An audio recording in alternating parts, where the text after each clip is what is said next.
Her opponent tomorrow night looking to remain undefeated from Sherman.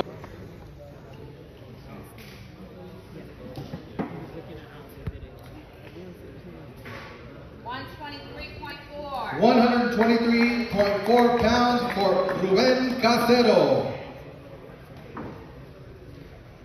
Now making his way to the scales from Magallanes, Cavite and Panama City, Philippines. This is Jerwin Angkaka.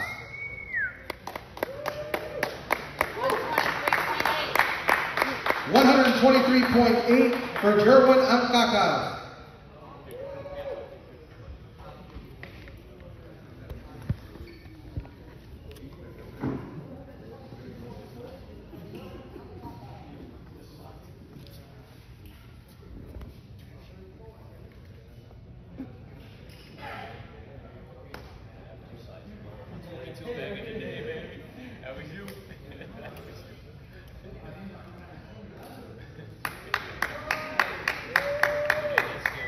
Once again, 8-rounder super bantamweight division, Ruben Casero versus Jerwin Angkaka. Napaka-excited na po kasi 5 months nakalaban ako nung nakaraan noong February.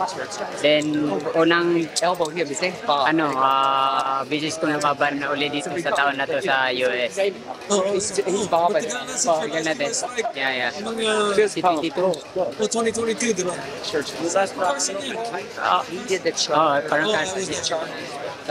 So, for you, matagal ka na dito sa US, you trained Manny, how was nilang Manny, Yumir, Mark, Jonas, lahat kayo?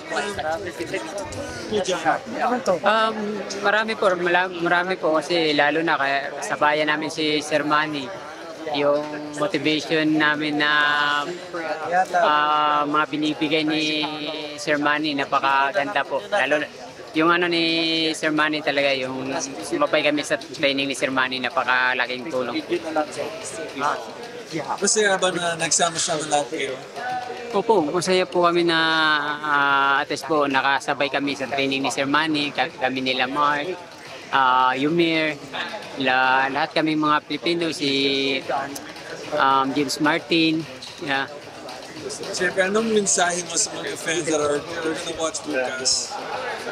Sana po manood po kayo sa live dito po sa Thunder Studio bukas po sa alas 5 po ng gabi po yung start. At sana po supportahan niyo po ako sa darating kong laban bukas.